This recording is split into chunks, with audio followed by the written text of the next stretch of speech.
السلام علیکم ورحمۃ اللہ وبرکاتہ۔ الحمدللہ سورۃ البقرہ کی تکمیل ہو چکی ہے اور اب ہم سورہ آل عمران کی تلاوت، ترجمہ اور تفسیر کرنے والے ہیں۔ تو شروع کرتے ہیں اللہ تعالیٰ کے بابرکت نام سے۔ بسم اللہ الرحمن الرحیم۔ رب اشرح لی صدری ویسر لی امری واحلل عقدۃ من لسانی یفقہوا قولی رب زدنی علما۔ اللهم لا سهل إلا ما جعلته سهلا وأنت تجعل الحزن سهلا إذا شئت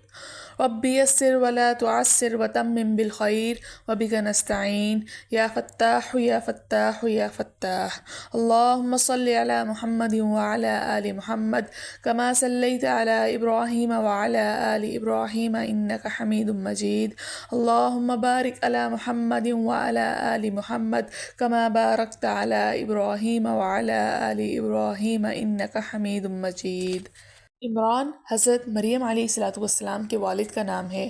اور جو سورہ آل عمران ہے اس کا مطلب یہی ہے کہ حضرت عمران علیہ السلام کا خاندان۔ تو اس سورت کی تقریباً جو 33 سے لے کر 37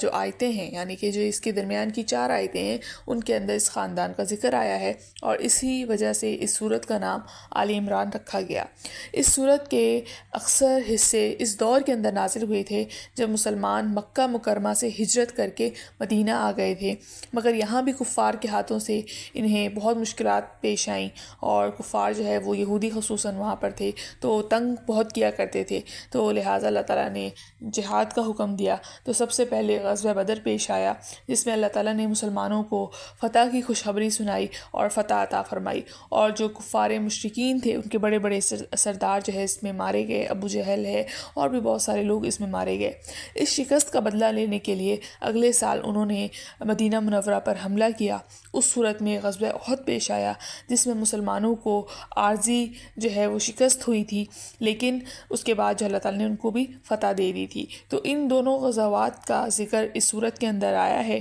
اور اس کے متعلق یہاں پر قیمتی ہدایات اور مسائل ذکر کیے گئے ہیں۔ مدینہ منورہ اور اس کے اطراف میں یہودی بڑی تعداد میں آباد تھے۔ سورہ بقرہ میں ہم ان کے عقائد کے بارے میں اور اعمال کے بارے میں بڑی تفصیل کے ساتھ پڑھ چکے ہیں کہ یہودی کس طرح کے طبیعت رکھتے تھے، کتنے اللہ تعالیٰ نے ان پر انعامات کیے، اس کے باوجود اپنی سرکشی میں اور اپنی ضد بازی میں لگے رہے۔ اللہ نے سورہ آل عمران میں عیسائیوں کا ذکر بھی کیا اور یہودیوں کا ذکر بھی کیا۔ عرب کے علاقے نجران میں عیسائی بڑی تعداد میں آباد تھے۔ ان کا ایک وفد آپ صلی اللہ علیہ وسلم کے پاس آیا تھا، اور سورہ آل عمران کا ابتدائی جو تقریباً آدھا حصہ ہے انہی کو جواب دیتے ہوئے، انہی کے دلائل کا جواب دیتے ہوئے اور حضرت عیسیٰ علیہ السلام کی صحیح حیثیت بتانے میں صرف ہوا ہے کہ آدھی صورت جو ہے وہ حضرت عیسیٰ علیہ السلام کے متعلق صحیح بتانے میں صرف ہوئی ہے، کہ پھر اس صورت میں زکوٰۃ، سود، جہاد کے متعلق بھی احکام ذکر فرمائے، اور صورت کے آخر میں دعوت دی گئی ہے کہ اس کائنات میں پھیلی ہوئی قدرت خداوندی کی نشانیوں پر انسان کو غور کر کے اللہ تعالیٰ کی وحدانیت پر ایمان لانا چاہیے اور ہر حاجت کے لیے اس کو پکارنا چاہیے۔ تو یہ تو سورہ آل عمران کا تعارف تھا۔ تو سورہ آل عمران کا ترجمہ کرنا شروع کرتے ہیں۔ بسم اللہ الرحمن الرحیم۔ شروع اللہ کے نام سے جو بڑا مہربان نہایت رحم کرنے والا ہے۔ الف لام میم۔ اللہ اللہ، لا نہیں، الہ کوئی معبود، الا سوائے ہوا اس کے، الحی ہمیشہ زندہ، القیوم سب کو سنبھالنے والا ہے۔ الف لام میم، اللہ نہیں ہے کوئی معبود اس کے سوائے ہمیشہ زندہ رہنے والا اور سب کو سنبھالنے والا ہے۔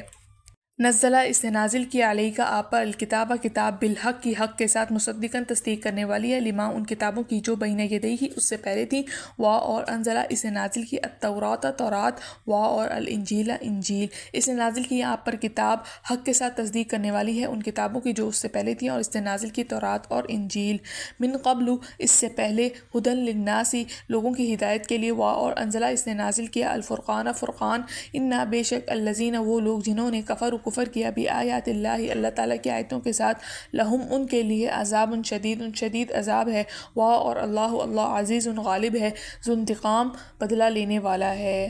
اس سے پہلے لوگوں کے لیے ہدایت اور اس نے نازل کیا فرقان، بے شک وہ لوگ جنہوں نے کفر کیا اللہ تعالیٰ کی آیتوں کے ساتھ ان کے لیے سخت عذاب ہے اور اللہ تعالیٰ غالب ہے، بدلہ لینے والا ہے۔ انا بے شک اللہ لا نہیں یخفا مخفی علیہ اس پر شیء کوئی چیز فی الارض زمین میں، اور لا نہ فی السماء آسمان میں، بے شک اللہ تعالیٰ مخفی نہیں ہے، چھپی ہوئی نہیں ہے اس پر کوئی چیز، نہ آسمان میں اور نہ ہی زمین میں۔ الذی وہی ہے جو یصورکم تمہاری تصویریں بناتا ہے فی الارحام رحموں میں، کیف جس طرح یشاء وہ چاہتا ہے، لا نہیں الہ کوئی معبود الا مگر ہوا سوائے اس کے، العزیز نہایت زبردست، الحکیم خوب حکمت والا ہے۔ وہی ہے جو تمہاری صورتیں بناتا ہے رحموں میں جس طرح وہ چاہتا ہے، نہیں ہے کوئی معبود اس کے سوا، نہایت غالب ہے اور خوب حکمت والا ہے۔ هو الذی وہی ہے جس نے انزلہ نازل کیا علی کا آپ پر الکتاب کتاب، منہ آیات اس کی بعض آیتیں محکمات محکم ہیں، واضح ہیں، ہن وہی ہیں ام الکتاب اصل کتاب، اور اخر کچھ دوسری متشابہات متشابہ غیر واضح ہیں۔ فاما لیکن الذین وہ لوگ جو فی قلوبہم کے دلوں میں ضیق کجی ہے، فیتبعون تو پیچھے رکھتے ہیں، ما ان آیتوں کے جو متشابہ ہیں، منہ ان میں سے ابتغاء تلاش کرنے کے لیے، الفتنہ فتنہ، اور ابتغاء تلاش کرنے کے لیے تعویل ہی ان کی تعویل، اور ما نہیں یعلم جانتا تعویلہ اس کی تعویل کوئی بھی، الا مگر اللہ سوائے اللہ کے، اور الراسخون فی العلم وہ لوگ جو پختہ ہیں، فی العلم علم میں، یقولون وہ کہتے ہیں، آمنا ہم ایمان لائے بھی اس پر، کل یہ سب کا سب ربنا ہمارے رب کی طرف سے ہے، اور ماں نہیں یذکروا نصیحت حاصل کرتے، الا مگر اولو الالباب عقل مند لوگ ہی۔ اور وہی ہے جس نے نازل کی آپ پر کتاب، اس کی بعض آیتیں محکم واضح ہیں، اور وہی ہے اصل کتاب، اور کچھ دوسری متشابہ غیر واضح ہیں، لیکن وہ لوگ کہ ان کے دلوں میں کجی ہے تو وہ پیچھے لگتے ہیں ان آیتوں کے جو متشابہ ہیں، ان میں سے تلاش کرنے کے لیے فتنہ، اور تلاش کرنے کے لیے ان کی تعویل، حالانکہ اس کی تعویل اللہ تعالیٰ کے سوا کوئی نہیں جانتا۔ اور جو لوگ علم میں پختہ ہیں وہ کہتے ہیں ہم ایمان لائے اس پر جو سب اللہ تعالیٰ نے ہماری طرف نازل کیا ہے، اور نصیحت نہیں حاصل کرتے مگر عقل مند لوگ ہی۔ ربنا اے ہمارے رب، لا نہ تجھے تو ٹیڑھا کر قلوبنا ہمارے دلوں کو، بعد اس کے کہ ہدیتنا تو نے ہمیں ہدایت دی، اور ہب عطا کر لنا ہمیں من لدن کا اپنے پاس سے، رحمتن رحمت، انکا انتا بے شک تو ہی الوہاب بڑا عطا کرنے والا ہے۔ اے ہمارے رب نہ تو ٹیڑھا کرنا ہمارے دلوں کو ہدایت دینے کے بعد، اور عطا کر ہمیں اپنے پاس سے رحمت، بے شک تو ہی بڑا عطا کرنے والا ہے۔ ربنا اے ہمارے رب، انکا بے شک جامع تو جمع کرنے والا ہے، الناس لوگوں کو، لیوم ایک دن، لا ریبہ نہیں ہے اس میں کوئی شک، فی ہی اس میں، انا بے شک اللہ لا نہیں یخلف خلاف ورزی کرتا، المیعاد اپنے وعدے کی۔ ہمارے رب تو لوگوں کو جمع کرنے والا ہے ایک دن، اور اس پہ کوئی شک نہیں ہے، بے شک اللہ تعالیٰ اپنے وعدے کی خلاف ورزی نہیں کرتا۔ الحمدللہ یہاں پر ہمارا لفظ بہ لفظ ترجمہ مکمل ہو گیا۔ اگر آپ نے چینل کو ابھی تک سبسکرائب نہیں کیا تو سبسکرائب کر لیں تاکہ آنے والی ویڈیوز آپ تک پہنچتی رہیں۔ تو شروع کرتے ہیں، بسم اللہ الرحمن الرحیم، شروع اللہ کے نام سے جو بڑا مہربان نہایت رحم کرنے والا ہے۔ الف لام میم، الف لام میم حروف مقطعات ہیں، یعنی وہ حروف جن کے معنی اللہ تعالیٰ کے سوا کوئی بھی نہیں جانتا۔ اللہ لا الہ الا ہوا کہ اللہ تعالیٰ کے سوا کوئی عبادت کے لائق نہیں ہے، الحی کہ ہمیشہ زندہ رہنے والا ہے، القیوم پوری کائنات کو وہ سنبھالے ہوئے ہے، نزل علیک الکتاب بالحق کی کہ اس نے آپ پر جو کتاب نازل کی ہے وہ حق پر مشتمل ہے، وہ حق ہے، مصدقا لما بین یدیہ جو آپ سے پہلی کتابوں کی تصدیق کرتی ہے، وانزل التوراۃ والانجیل اور اسی نے تورات اور انجیل، قبل ھدی للناس اور جو اس سے پہلے لوگوں کے لیے ہدایت کا سامان تھی، وانزل الفرقان اور اسی طرح اس نے حق اور باطل کے درمیان فرق کرنے والی ایک چیز نازل کی، ان الذین کفروا لیکن وہ لوگ جنہوں نے کفر کیا، بآیات اللہ اللہ تعالیٰ کی آیتوں کے ساتھ انکار کیا اس کا، لہم عذاب شدید تو ان کے لیے سخت عذاب ہے، واللہ عزیز ذو انتقام اور اللہ تعالیٰ زبردست ہے اور بدلہ لینے۔ اب یہاں پر اللہ تعالیٰ نے آیت کے اندر فرقان لفظ ذکر فرمایا، جس کے معنی کیا ہے کہ وہ چیز جو صحیح اور غلط کے درمیان فرق کرنے والی ہو۔ تو قرآن کریم کا ایک نام فرقان بھی ہے، اس لیے کہ وہ حق اور باطل کے درمیان فرق کرنے والی کتاب ہے، اسی لیے یہاں پر فرقان سے مراد قرآن ہے کہ اللہ تعالیٰ نے یہ قرآن جو ہے ایسا نازل کیا ہے جو دوسری کتابوں کے درمیان فرق کر کے واضح کرنے والی ہے کہ اللہ تعالیٰ کی جو کتابیں ہیں وہ سچی سچی ہیں، اور اس میں اللہ تعالیٰ نے آپ صلی اللہ علیہ وسلم پر نازل فرمایا اور اس کا نبوت کا ثبوت دے دیا کہ یہ کتاب اتنی اللہ تعالیٰ کے نزدیک معزز ہے کہ اللہ تعالیٰ نے اس کو آپ صلی اللہ علیہ وسلم پر نازل فرمایا، اور یہ فرقان ہے، یعنی کہ تمام کتابوں کے درمیان، تمام حق اور باطل کی چیزوں کے درمیان یہ فرق کرنے والی ہے۔ آگے اللہ تعالیٰ نے کیا فرمایا کہ ان اللہ لا یخفی علیہ شیء فی الارض، کہ اللہ تعالیٰ کے نزدیک کوئی بھی چیز چھپی ہوئی نہیں ہے، چاہے وہ زمین میں ہو، زمین کی کوئی چیز ہو، ولا فی السماء، اور نہ ہی آسمان کی کوئی چیز چھپی ہوئی ہے۔ هو الذی یصورکم فی الارحام کیف یشاء، وہی ہے جو ماؤں کے پیٹ میں جس طرح چاہتا ہے تمہاری صورتیں بناتا ہے۔ لا الہ الا ہوا، کہ اس کے سوا کوئی بھی معبود نہیں ہے۔ العزیز، زبردست ہے، الحکیم، حکمت والا ہے۔ اب یہاں پر کیا فرمایا کہ اللہ تعالیٰ جو ہیں وہ ماؤں کے پیٹ میں جس طرح چاہتا ہے تمہاری صورتیں بناتا ہے۔ اگر انسان کے پیدائش کے مرحلے پر غور کیا جائے تو وہ ماں کے پیٹ میں کس طرح پرورش پاتا ہے اور کس طرح اس کی صورت دوسرے انسانوں سے بالکل الگ لگتی ہے کہ کسی دو آدمی جو ہیں، کبھی بھی دو آدمی 100% ایک جیسے نہیں ہوتے۔ اسے یہ تسلیم کرنے میں دیر نہ لگے گی کہ یہ سب کچھ اللہ تعالیٰ کی قدرت اور حکمت کے تحت ہو رہا ہے، اسی لیے اللہ تعالیٰ نے آخر میں ذکر فرمایا کہ وہ زبردست ہے اور حکمت والا ہے۔ اس آیت میں اس حقیقت کو بیان کر کے اللہ تعالیٰ کے وجود کی وحدانیت اور حکمت کی طرف اشارہ کرنا مقصود ہے، کہ وہ رب کتنا زبردست اور حکمت والا ہے کہ اتنے سارے انسانوں کو بنانے کے باوجود ان میں سے کسی بھی انسان کی شکل آپس میں نہیں ملتی۔ اس آیت کے نزول کا واقعہ یہ آتا ہے کہ ایک مرتبہ جو ہے شہر نجران کے عیسائیوں کا ایک جماعت جو ہے، عیسائیوں کی ایک جماعت آپ صلی اللہ علیہ وسلم کے پاس آئی۔ انہوں نے اپنے عقائد کے متعلق، عقیدوں کے متعلق آپ صلی اللہ علیہ وسلم سے گفتگو کی، تو اس وقت سورہ آل عمران کی جو ہے وہ آیتیں یہ نازل ہوئی تھیں۔ اس جماعت نے آپ صلی اللہ علیہ وسلم سے حضرت عیسیٰ کے علیہ السلام کے اللہ تعالیٰ کا نعوذ باللہ بیٹا ہونے پر یہ دلیل دی تھی کہ وہ بغیر باپ کے پیدا ہوئے ہیں۔ تو یہ آیت اس کے جواب میں نازل فرمائی گئی کہ ہر شخص کی تخلیق اور صورت اللہ تعالیٰ ہی پیدا فرماتا ہے، اگرچہ اس نے معمول کا طریقہ یہ بنایا ہے کہ ہر بچہ کسی باپ کے ذریعے پیدا ہوتا ہے، لیکن وہ اس طریقے کا نہ پابند ہے نہ محتاج ہے، لہٰذا وہ جب چاہے جس کو چاہے بغیر باپ کے پیدا کر دے اور جس کو چاہے جو ہے وہ باپ کے ساتھ پیدا کرے۔ تو اس میں کسی کو خدا کا بیٹا بنا دینا یا خدا کا درجہ دے دینا لازم نہیں آتا ہے۔ یہ اللہ تعالیٰ کی حکمت ہے کہ اللہ تعالیٰ نے ایک قانون جو ہے وہ رکھا ہوا ہے، تو اللہ تعالیٰ نے اپنے بعض اوقات معجزات بھی دکھائے ہیں، تو حضرت عیسیٰ علیہ السلام کے ذریعے اپنا معجزہ جو ہے وہ واضح فرمایا۔ تو وہاں پر جو عیسائی اپنا حضرت عیسیٰ علیہ السلام کو خدا کا بیٹا ہونے پر دلائل دے رہے تھے، تو اللہ تعالیٰ نے اس آیت کے ذریعے ان کو جو ہے وہ جواب دے دیا۔ پھر آگے اللہ تعالیٰ نے کیا فرمایا، هو الذی انزل علیک الکتاب منہ آیات محکمات، کہ اب کیا ہے کہ وہی اللہ ہے جس نے آپ پر محکم آیتیں نازل فرمائیں، محکم یعنی کہ واضح آیتیں نازل فرمائیں، ہن ام الکتاب، اور وہی کتاب کی اصل ہیں، واخر متشابہات، اور دوسری آیتیں متشابہات غیر واضح ہیں، فاما الذین فی قلوبہم زیغ، تو بہرحال جن لوگوں کے دلوں میں کجی ہے، جن کے دلوں میں ٹیڑھ پن ہے، فیتبعون ما تشابہ منہ، ان میں سے وہ لوگ کیا کرتے ہیں، ان آیتوں کی اتباع کرتے ہیں جو متشابہ ہیں، غیر واضح ہیں، منہ ابتغاء الفتنہ، اس کے ذریعے فتنہ پیدا کریں، وہ ابتغاء تأویلہ، اور اس آیتوں کی تعویل اور مراد جانے، وما یعلم تأویلہ، اور ان آیتوں کی مراد اور تعویل الا اللہ، اللہ کے سوا کوئی نہیں جانتا، والراسخون فی العلم، اور جو لوگ علم کے اندر پختہ ہیں، پختہ علم رکھنے والے ہیں، یقولون آمنا بہ، تو وہ کہتے ہیں کہ جو یہ آیتیں غیر متشابہ ہیں ہم ان سب پر ایمان لاتے ہیں، کل من عند ربنا، کہ سب کی سب ہمارے رب کی طرف سے ہی عطا کی ہوئی ہیں، وما یذکر الا اولو الالباب، اور اس قرآن اور ان آیتوں کے ذریعے وہی لوگ نصیحت حاصل کرتے ہیں جو عقل والے ہیں۔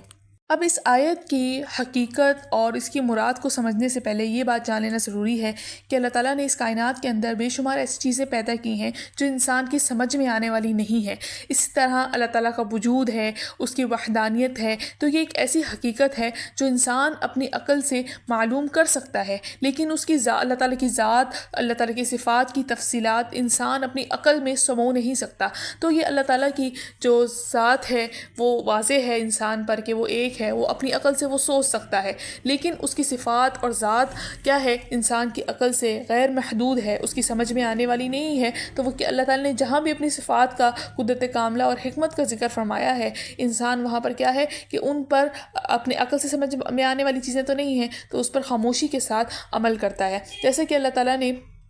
کچھ چیزیں کائنات کے اندر ایسی فرمائی ہیں کہ جو انسان کی عقل سے لامحدود ہیں۔ قرآن کے اندر ایسی چیز اللہ تعالیٰ نے ارشاد فرمائی جو انسان کی عقل سے لامحدود ہے، جیسا کہ فرمایا الف لام میم، یہ حروف مقطعات ہیں، ان کے مراد ہمیں نہیں معلوم، لیکن اللہ تعالیٰ اس کے بارے میں جاننے والے ہیں۔ تو کچھ چیزیں ایسی ہیں جو انسان نہیں سمجھ سکتا۔ اسی طرح اللہ تعالیٰ کا عرش ہے، حدیث میں اس کے بارے میں آتا ہے، قرآن میں اس کے بارے میں آتا ہے، لیکن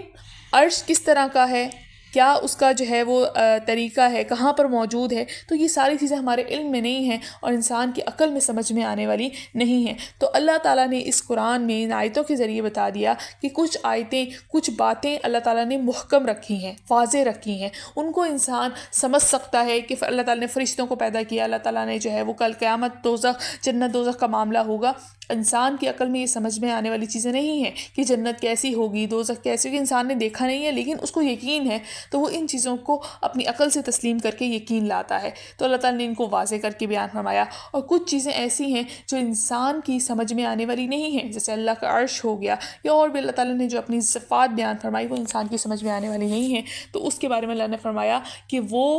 غیر واضح ہیں۔ تو ان کے کچھ لوگ کیا ہیں کہ جو اصل کتاب ہے، یعنی جو کتاب کی جو اصل چیز ہے وہ واضح آیتیں ہیں۔ اللہ تعالیٰ نے جن چیزوں پر عمل کرنے کا حکم دیا ہے وہ واضح آیتوں پر عمل کرنے کا حکم دیا ہے۔ کچھ آیتیں غیر واضح ہیں، کچھ انبیاء کا قرآن میں ذکر فرمایا، کچھ کا نہیں فرمایا۔ تقریباً 1,24,000 انبیاء بھیجے، لیکن ہر کسی کی کھوج میں پڑھنے کا حکم نہیں ہے کیونکہ وہ غیر واضح ہے۔ تو جہاں پر جن چیزوں کا اللہ تعالیٰ نے حکم دیا کہ دین پر جہاں پر جتنا عمل کرنا ہے وہ چیزیں قرآن میں بتا دیں، غیر واضح چیزیں اللہ تعالیٰ نے قرآن کے اندر نہیں بتائیں، صرف اشارہ دے دیا، تو ان کی کھود کرید میں پڑھنا انسان کو فتنے میں مبتلا کرتا ہے۔ تو اللہ تعالیٰ نے انہی لوگوں کے بارے میں بتا دیا کہ جو آگے پیچھے کی حالات کی اور مختلف چیزوں کی کھود کرید کرتے ہیں، جن کا اللہ تعالیٰ نے قرآن میں منع فرمایا، آیتوں کے اندر یا دوسری چیزوں کے اندر جن کا اللہ تعالیٰ نے منع فرما دیا کہ ان کے اندر جو ہے وہ تحقیق نہ کی جائے، تو اللہ تعالیٰ نے ان لوگوں کے بارے میں کیا فرمایا کہ ان کے دلوں کے اندر کجی ہے، کہ یہ کیا کرتے ہیں، جو اصل کتاب ہے یعنی واضح آیتیں ہیں ان کی تو پیروی کرتے نہیں ہیں، متشابہ آیتوں کے پیچھے پڑے ہوئے ہیں جو غیر واضح آیتیں ہیں۔ مقصد کیا ہے؟ فتنہ پیدا کرنا۔ قرآن کی کوئی لفظ لے لیں گے، اس سے بولیں گے کہ یہ واضح نہیں ہے، قرآن کے اندر اس کا مطلب واضح نہیں کیا گیا، تو خود سے اس کے مطلب جو ہے وہ نکال کے اس کے ذریعے جو ہے وہ فتنہ پیدا کریں گے، اور اس کی تعویلات یعنی کہ اس کے بارے میں جاننے کی کوشش کریں گے، جس کے ذریعے کیا ہے کہ جن کی تعویل اللہ کے سوا کوئی نہیں جانتا، جن کا جواب اللہ تعالیٰ کے سوا کوئی نہیں جانتا، تو ایسی چیزوں کے بارے میں کھود خریدنے پڑتے ہیں تو ان کے دلوں میں کجی ہے۔ پھر اللہ تعالیٰ نے آگے ان لوگوں کی وضاحت فرمائی، پھر ان لوگوں کے بارے میں بتایا والراسخون فی العلم، جو علم کے اندر پختگی رکھنے والے ہیں، یقولون آمنا بھی، تو وہ کہتے ہیں کہ ہم سب چیزوں پر ایمان لے آئے، کل من عند ربنا، کہ چاہے وہ واضح ہوں یا غیر واضح ہوں وہ سب ہمارے رب کی طرف سے ہیں، وہ سب پر ایمان لاتے ہیں۔ وما یذکر الا اولو الالباب، کہ اللہ تعالیٰ نے ان کی صفت بیان فرما دی کہ اللہ تعالیٰ کی تمام باتوں پر چاہے وہ واضح ہوں یا غیر واضح ہوں ان پر ایمان لانے والے ہی عقل مند لوگ ہیں، اور جو لوگ اللہ تعالیٰ کی باتوں پر ایمان نہیں لاتے اور اپنی مرضیاں کرتے ہیں تو اللہ تعالیٰ کے نزدیک وہ عقل مند ہیں ہی نہیں۔ تو چاہے انسان اپنے آپ کو جتنا عقل مند کہتا رہے، جب اللہ تعالیٰ نے مہر لگا دی کہ جو اللہ تعالیٰ کی بات پر ایمان نہیں لاتے، یقین نہیں رکھتے، جیسا کہا ہے ویسا نہیں کرتے، وہ اللہ تعالیٰ کے نزدیک عقل مند نہیں ہے۔ تو انسان چاہے اپنے آپ کو جتنا بڑا عقل مند کہے، تو جب وہ رب کے نزدیک عقل مند نہیں ہے تو کہ اس سے کوئی جو ہے فرق نہیں پڑتا، کیونکہ اصل امتحان، اصل چیز تو کل قیامت کا دن ہے، دنیا میں تو تھوڑا سا وقت ہے۔ پھر ایک سوال یہاں پر یہ پیدا ہوتا ہے کہ ان متشابہات کے بارے میں صحیح طرز عمل اللہ تعالیٰ نے آیت کے اندر کیوں ذکر فرمایا کہ کچھ آیتیں غیر واضح ہیں، کچھ واضح ہیں، تو ان کا ذکر کیوں فرمایا؟ تو اس کی وجہ یہی ہے کہ جو عیسائیوں کی جماعت آپ صلی اللہ علیہ وسلم کی خدمت میں آئی تھی تو اس نے حضرت عیسیٰ علیہ السلام کے متعلق خدا کا بیٹا ہونے پر نعوذ باللہ، خدا ہونے پر نعوذ باللہ دلیل پیش یہ کی تھی کہ قرآن نے ان کو کلمت اللہ کہا، یعنی اللہ کا کلمہ، روح من اللہ کہا، یعنی اللہ تعالیٰ کی طرف سے روح، تو جس سے یہ واضح ہوتا ہے کہ یہ کلام جو ہے وہ اللہ تعالیٰ کی صفاتی کلام ہے، اور اللہ تعالیٰ نے روح فرمایا، کلمہ فرمایا۔ تو اس آیت میں یہ جواب دے دیا کہ کچھ آیتیں، کچھ چیزیں اللہ تعالیٰ نے واضح نہیں فرمائی، ان کا جاننا ہر انسان پر ضروری نہیں ہے۔ قرآن میں جب اللہ تعالیٰ نے واضح طور پہ یہ کہہ دیا کہ اس کی کوئی اولاد نہیں ہو سکتی، تو حضرت عیسیٰ علیہ